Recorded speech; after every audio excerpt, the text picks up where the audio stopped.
یا اگلے بل پے کر دیں گے تو آپ بے شک 10ویں بڑی آپ کے پاس فوج ہے، جو ہی آپ فوج کو ایکٹیویٹ کریں گے تو اس کے لیے بلینز آف ڈالرز جو ہے نا وہ ضرورت پڑنا شروع ہو جاتے ہیں. اگر ایکٹیویٹ نہیں ہے تو دیٹس فائن.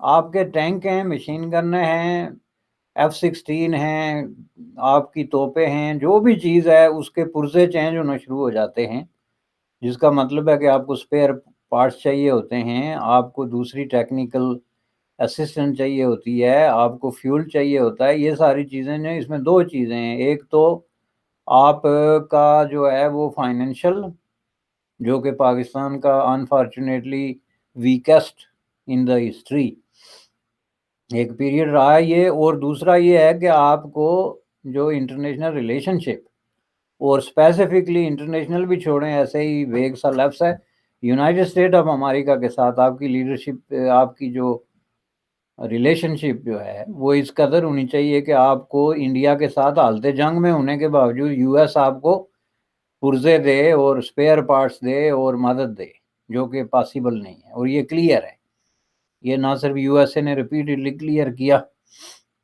بلکہ جس طرح کا یہ ہو رہا ہے دونوں ملکوں کے درمیان اتنے عرصے سے ڈپلومیٹک جو مسائل چل رہے ہیں، اس میں یہ کلیئر ہے کہ اگر انڈیا کے ساتھ جنگ ہوتی ہے تو اس وقت جو انڈیا کی پوزیشن ہے اس میں یو ایس اے جیسے ممالک جو ہیں وہ اگر غیر جانبدار نہیں رہتے تو کم از کم پاکستان کو اسپیئر پارٹس اور اس طرح کی چیزیں بھی نہیں دے سکتے.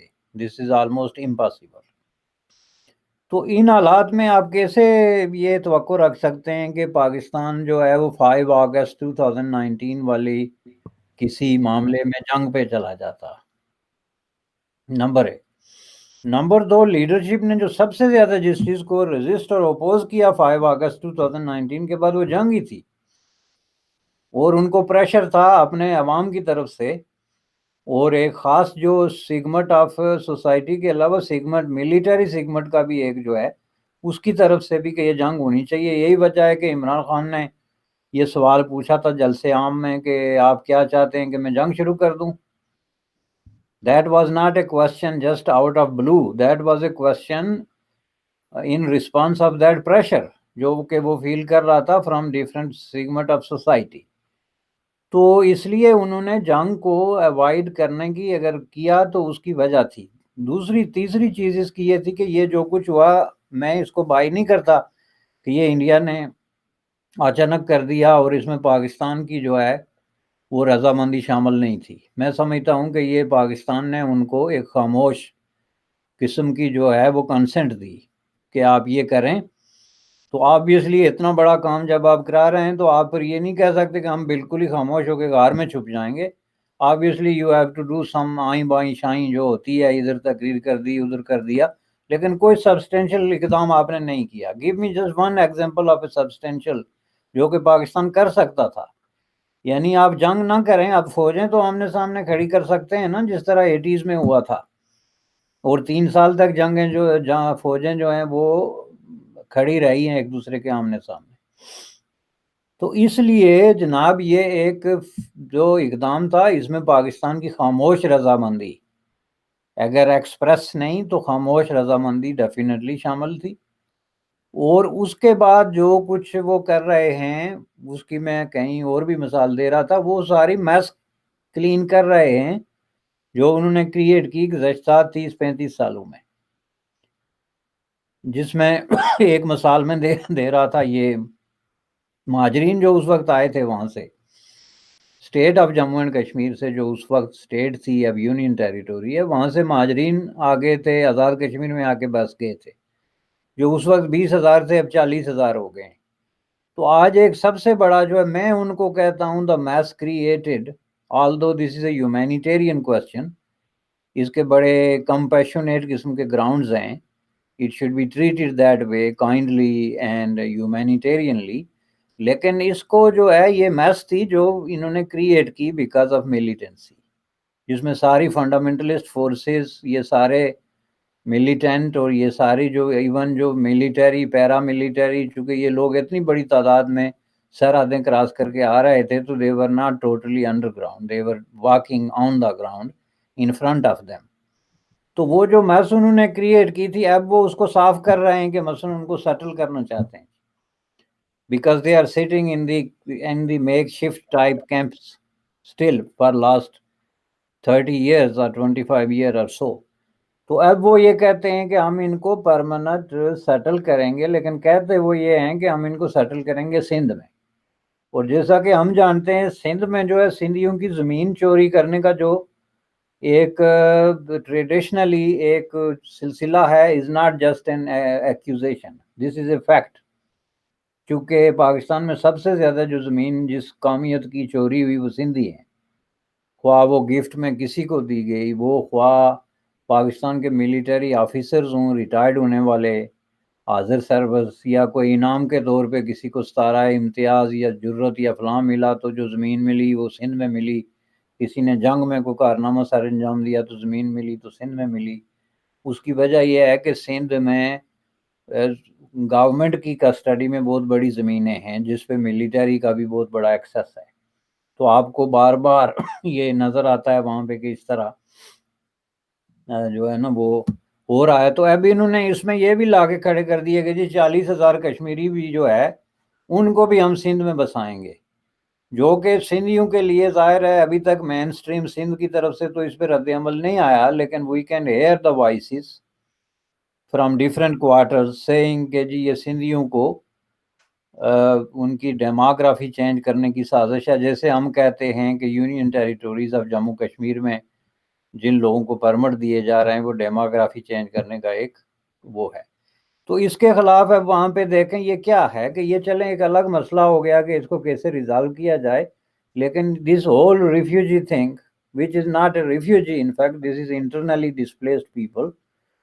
تو یہ جو ہے ان کو بجائے واپس بھیجنے کے انڈیا کے ساتھ نیگوشیٹ کریں اور ان کو واپس اپنی زمینوں پہ بھیجیں، کیونکہ وہ کشمیری سپیکنگ ڈسٹنگوش قسم کی ایک ایتھنک لینگوسٹک قسم کی جو ہے کمیونٹی ہے.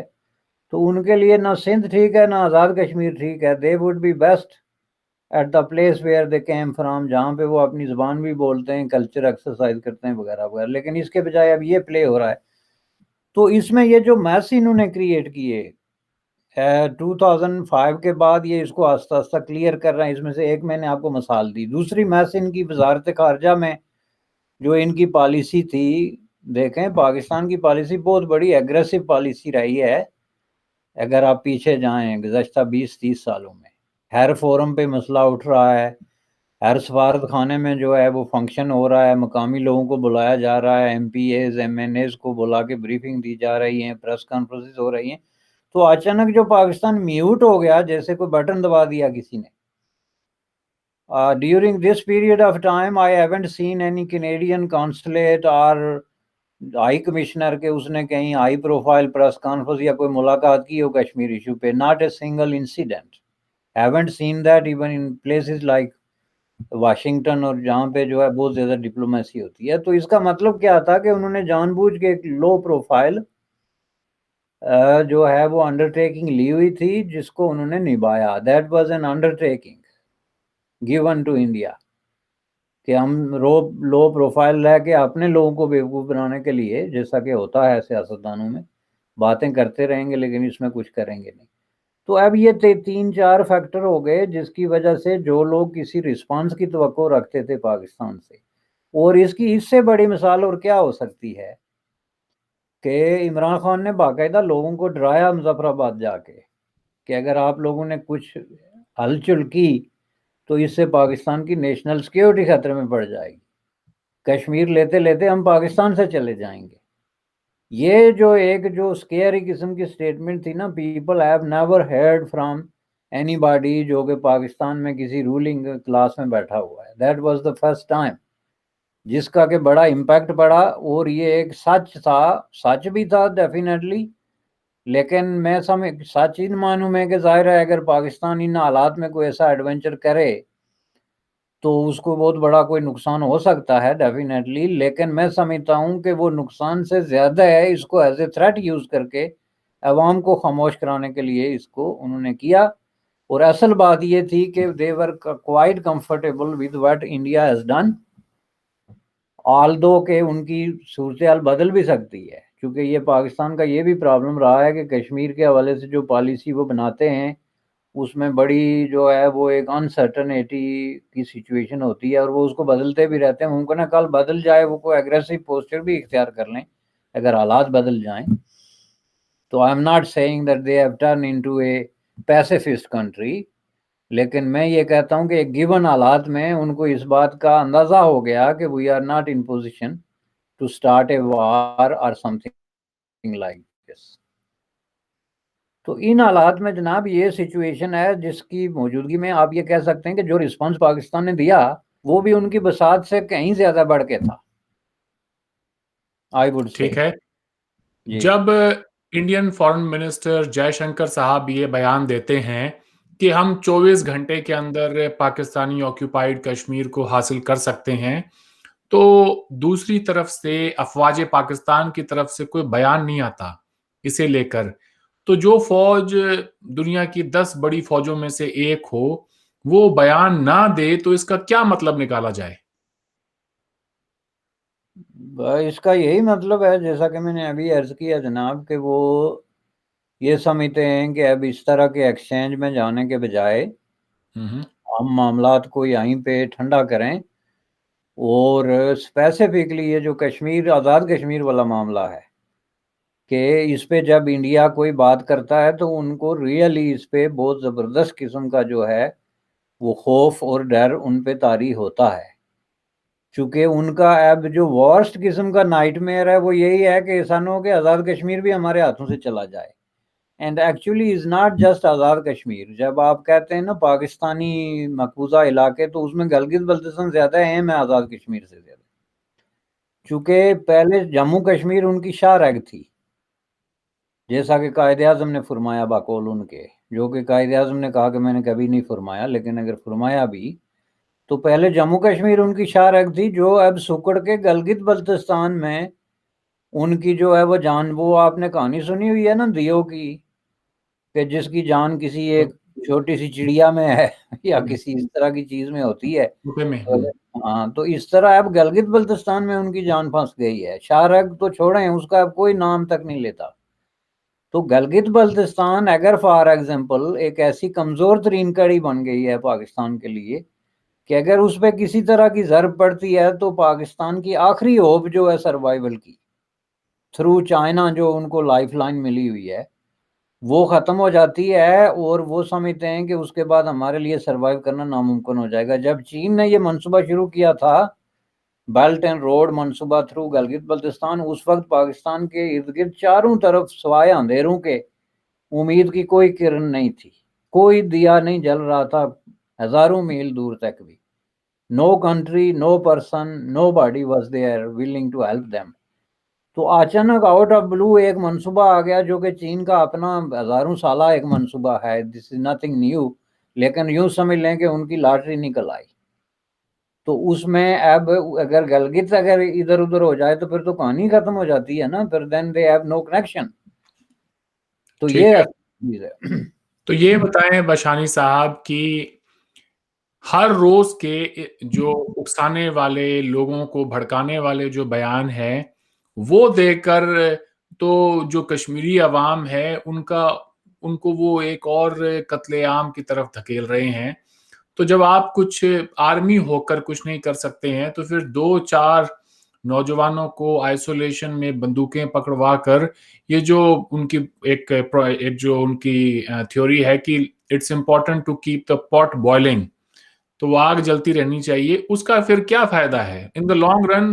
اپارٹ فرام کہ آپ اگر کشمیریوں کے لیے واقعی فکر مند ہیں تو یا تو آپ ان کے لیے خود آپ جائیں گے، اگر نہیں جا سکتے تو کم سے کم جو انوسنٹ بچے ہیں ان کو تو اکسا کر اور ان کے ہاتھوں میں بندوقیں نہ تھمائیں. نہیں دیکھیں، وہ جو کام کر رہے ہیں نا وہ پراکسی ہے. اب جو پاکستان کی پالیسی یہ ہے کہ انڈیا کے ساتھ کسی صورت میں اوپن تصادم میں براہ راست جو ہوتا ہے ڈائریکٹ ایک کانفلکٹ فوج کے ساتھ ہم نہیں جا سکتے ملٹری ٹو ملٹری، لیکن اس کا ہرگز مطلب یہ نہیں ہے کہ دے ہیو ٹرن انٹو پیسیفسٹ جیسا کہ میں نے پہلے کہا. پراکسی پہ انہوں نے فی الحال کوئی سمجھوتا نہیں کیا. پراکسیز جو ہیں وہ اسی طریقے سے جاری ہیں، جیسا کہ وہ کہہ رہے ہیں کہ بلوچستان میں ہندوستان پراکسی کرا رہا ہے، اور یہ جتنے لوگ مر رہے ہیں یا کوئی جو ادھر ادھر انسیڈنٹ ہوتے ہیں ٹیررزم کے، وہ اس کو ہندوستان کی پراکسی کہہ رہے ہیں۔ تو اس کے جواب میں وہ کہتے ہیں کہ یہ دیکھیں جی وہاں وہ ہو گیا، لیکن جتنے بھی دیکھنے والے لوگ ہیں ان کو پتہ ہے کہ یہ پراکسی ہے، اور اس پہ ابھی تک ان کے درمیان سمجھوتا نہیں ہوا، چونکہ پراکسی میں ان کا کوئی خاص نقصان نہیں ہو رہا ہے، نہ انڈیا کا نہ پاکستان کا۔ اس میں اگر نقصان کسی کا ہو رہا ہے تو یا وہ چند غریب لوگ ہیں جو اس کا ڈائریکٹ شکار بنتے ہیں، بچے بیچارے 16 17 18 سال کے، جیسے کہ آپ نے کہا، تو یا پھر وہ لوگ جن علاقوں میں یہ ہو رہا ہے کہ ان کی پسماندگی اور ان کی پاورٹی اور ان کی سفرنگ میں دن بہ دن اضافہ ہو رہا ہے، جیسے state of Jammu and Kashmir ہو گئی، یا ادھر آزاد کشمیر ہو گیا، اور اس کے وہ جو علاقے جو سرحدوں جو ایل او سی کے ساتھ ملتے ہیں، وہاں پہ غربت جو ہے وہ انبیلیویبل قسم کی شکل میں جو پاورٹی ہے وہ موجود ہے۔ تو اس لیے جو ہے ان کو اس کا کوئی نقصان نہیں ہے۔ جو ہوتی ہے نا ڈائریکٹ وار یا بیٹل دو فوجوں کے درمیان، اس میں تو ان کے آفیسر اور ان کے خوشحال لوگ بھی ملوث ہوتے ہیں۔ آپ کا تعلق former state of Jammu and Kashmir سے ہے، آپ اپنے لوگوں کے دکھ درد سے اچھی طرح سے واقف ہیں۔ آج آپ کشمیری عوام کو اگر کوئی پیغام دیں، اب آپ نے یہ تو بتا دیا ہے کہ ایک لو کاسٹ وارفیئر کے طور پہ انہوں نے ایک پراکسی وار کے طور پہ یہ سارا کام ہو رہا ہے، آپ کشمیری نوجوانوں کو کیا کہیں گے؟ آپ کا ان کے لیے کیا میسج ہوگا؟ یہ میرا آج کا آخری سوال ہے کہ انہیں اب کیا کرنا چاہیے۔ دیکھیں جی، کشمیری نوجوانوں کو تو ہم ہمیشہ سے یہ کہتے آ رہے ہیں اور اب بھی کہتے ہیں، اور آج بھی میں بات کر رہا تھا یہی کشمیری مہاجرین کے ایشو پہ، تو میں نے وہاں یہ عرض کی تھی کہ میں جب ان سے ملا تھا تو ان کی ایک بہت بڑی اکثریت جو ہے 16 17 سال کے لڑکے تھے، ان میں سے کئی درجن ایسے ہیں جن کے میں نام جانتا ہوں، چونکہ میں ان کو کئی گھنٹے ان کے ساتھ میری اس ایشو پہ بات ہوتی رہی، and I still remember their innocent faces and their sudden surprise on what I was saying، کہ وہ سوچ بھی نہیں سکتے تھے دنیا میں ایسی بات بھی کوئی ہو سکتی ہے۔ ان کو یہ بتا دیا گیا تھا کہ بس آپ سرحد کراس کریں، اسلحہ لیں، ٹریننگ لیں، اور واپس آ کے 2 4 فوجی ماریں تو کشمیر ہم آپ کو لے کے دے دیں گے، یہ کوئی بڑی بات ہی نہیں ہے۔ تو جب ان کو اس طرح کا آرگومنٹ بھی ملا جو ہم لوگ دیتے تھے کہ یہ آپ لوگوں کے ساتھ فراڈ ہوا ہے، دھوکہ ہوا ہے، یہ کشمیر نہ کسی نے لینا تھا نہ کوئی لے گا، تو آپ لوگ تو بے موت مارے گئے، تو اب جو ہے وہ آپ لوگوں کا مستقبل خراب ہو گیا۔ 12 12 14 سال کے لڑکے تھے جناب، تو وہ آج بھی مجھے اسی طرح نظر آتے ہیں، اور وہی اسی طرح کی ایک دوسری نسل ہے جس نے چلو رائفل نہیں اٹھائی ہوئی لیکن ممکن ہے پتھر اٹھایا ہوا وہ مس گائیڈ ہو کے، ممکن ہے جو ہے وہ دل میں نفرت پالی ہوئی ہو، یا ممکن ہے ایسے ہی ناراضگی لے کے تو سوسائٹی سے اپنے آپ کو علیحدہ کیا ہوا ہو۔ کیونکہ میں سمجھتا ہوں کہ دنیا کا سب سے بڑا احتجاج جو ہوتا ہے نا وہ سوسائٹی میں اپنی ناراضگی کا ہوتا ہے، کہ جب آپ خاموشی اختیار کر لیں، کچھ نہ کریں۔ بہت خوب۔ یہ بھی ایک اس کا بڑا گہری شکل ہوتی ہے، اور یہ is a very shaking kind of احتجاج۔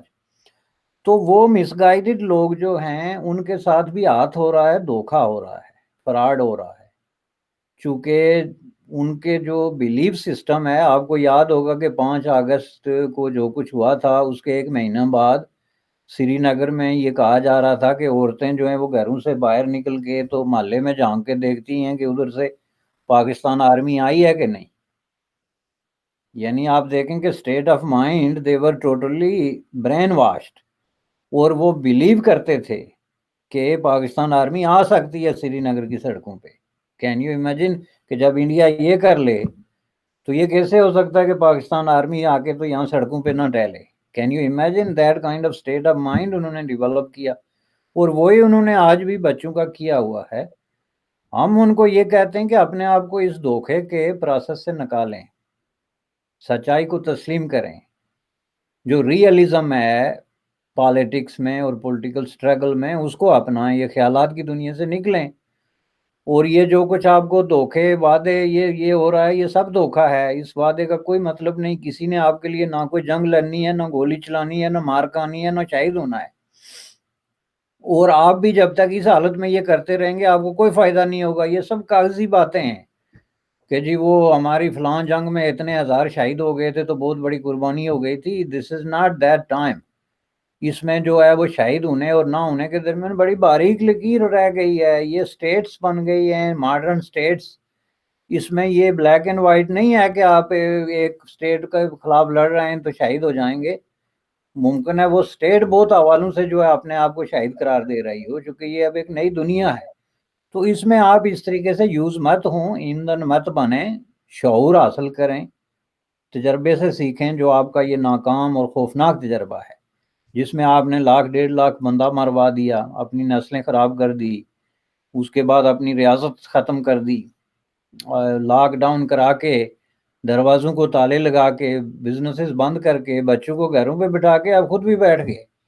سو this is not the thing you are suppose to be doing. تو ہم تو ان کو یہی کہتے ہیں کہ یہ حقیقت پسندی کا تقاضا یہ ہے کہ آپ ریئل پالیٹکس کی طرف آئیں, اپنے جمہوری حقوق جو ہیں آپ کے فنڈامنٹل رائٹس ان کی لڑائی لڑیں. جس دن آپ کو اپنے جمہوری حقوق, فنڈامنٹل رائٹس اور شہری آزادیاں مل گئی اس دن آپ آزاد ہیں. باقی یہ آزادی کے فلاں اپنی فوج لے کے نکل جائے تو ہم آزاد ہو جائیں گے, دیٹ از نان سینس. وہ کوئی آزادی نہیں ہوتی. فوج ایک نکلے گی تو دوسری اس کی جگہ لگ جائے گی. آج اس کو کمانڈ ممکن ہے کوئی اور کر رہا ہو, کل کوئی اور کر رہا ہوگا, آپ تو وہیں کے وہاں بیٹھے رہیں گے. تو یہی ہمارا میسج ہے جناب, ہم ان کو بار بار دیتے ہیں. یہ دیکھیں ابھی وہاں پہ ایک ڈیلیگیشن گیا تھا, آج مجھ سے کسی نے پوچھا تھا جی یہ کیا انجینئر ہے, گورنمنٹ نے انجینئر کیا یہ ڈیلیگیشن. میں نے کہا بھائی جب گورنمنٹ لابنگ کر رہی ہے اور گورنمنٹ اپنا ایک ایجنڈا اس کو پوش کر رہی ہے کہ کشمیر میں جو کچھ ہم نے کیا درست ہے اور ہم نے اپنی مرضی کے نتائج حاصل کر لیے, تو اس میں جو ڈیلیگیشن لے کے جائیں گے اس کو آپ کی کہانی سنائیں گے. آپ نے کہانی سنانی ہے تو آپ جا کے اس ڈیلیگیشن کے گھر میں اس کو سنائیں. جب گورنمنٹ لے کے آئے گی تو اپنی کہانی سنائے گی. اسی کو میں کہتا ہوں ریئلزم, کہ یہ آئیڈیالزم کی دنیا میں رہتے ہیں. یہ توقع رکھتے ہیں کہ گورنمنٹ اپنے ٹکٹ دے کے, اپنے پیسے دے کے, اپنے لابیسٹ یوز کر کے یورپ سے پارلیمنٹرین لے آئے اور لے آ کے حریت کانفرنس کے حوالے کرے اور وہ اس کو lecture they. This is there politics. Can you imagine? This is Kashmiri leadership. بہت ہی انریلسٹک توقعات ہیں یہ تو میں نے کہا گیٹ ریئل. اس کو آپ انجینئرڈ کہیں, اس کو مینوفیکچرڈ کہیں, جو مرضی کہیں, آپ سے فرق نہیں پڑتا, لیکن حقیقت جو ہے اس کو دیکھیں کم از کم. جی بالکل, آپ نے ٹھیک بات کہی باشانی صاحب. امید کرتا ہوں کہ جو کشمیری نوجوان آج کا پروگرام دیکھیں گے وہ آپ کی باتوں کو سنجیدگی سے سنیں گے, اور نہ صرف سنیں گے بلکہ اس پر عمل بھی کریں گے. آج آپ نے وقت دیا, آپ کا بہت بہت شکریہ. آپ سے پھر بات ہوگی. تھینک یو جناب, شکریہ.